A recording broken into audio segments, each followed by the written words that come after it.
যদি দূরে থাকে মাইয়া বিয়ে দিয়ে পরে সংসার পাঠাইতে কিন্তু শেষ পর্যন্ত থাহে কেনা স্বামী স্ত্রী থাকে মায়ের লগে সন্তানের রক্তের সম্পর্ক নারী সেরাদন ভাই বোনের লগে রক্তের সম্পর্ক আত্মীয়তার সম্পর্ক অথচ দেখেন একজন স্বামী আর একজন স্ত্রীর লগে কিন্তু কোনো রক্তের সম্পর্ক থাকে না কোনো পূর্ব পরিচয় থাকে না হ্যাঁ পরও হেগো সম্পর্কটা এত মজবুত কইতে পারেন কারণ হেগো সম্পর্কটা হচ্ছে আত্মিক সম্পর্ক এই রক্তের সম্পর্ক কারণ যা কিছু কারণ সবকিছুর ঊর্ধ্বে আত্মিক সম্পর্ক ওই আল্লাহ এই সম্পর্ক তৈরি করে দিয়েছে এই যে দেখেন আমনে এত কষ্ট করে এত পরিশ্রম করে টাকা উপার্জন করেন আমনে তো একটা মানুষ আমনে তো মানে বেশি টাকা পয়সার দরকার নাই একটা মানুষের জীবন চালাইতে আমনে তো পরিশ্রম করেন আমনে তো পরিশ্রম করেন আমাকে ভালো রাখার লাগে এই যে আমি যখন অসুস্থ এককালে তো দ্বিতীয়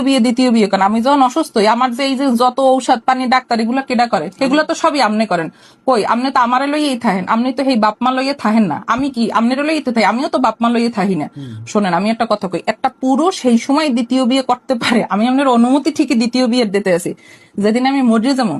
আমারে দাফন কাফন করবেন জানাজা টানাজা সবকিছু মাটির তলে থুইবেন আপনি ঠিক হেয়ার আধা ঘন্টা পরে বিয়ে করতে পারেন আমার যতক্ষণ শ্বাস আছে অতক্ষণে বিয়ে করবেন যেই মুহূর্তে আমি টুকুত করে মরে যাবো হেয়ার আধা ঘন্টা পরে আপনি বিয়ে করতে পারবেন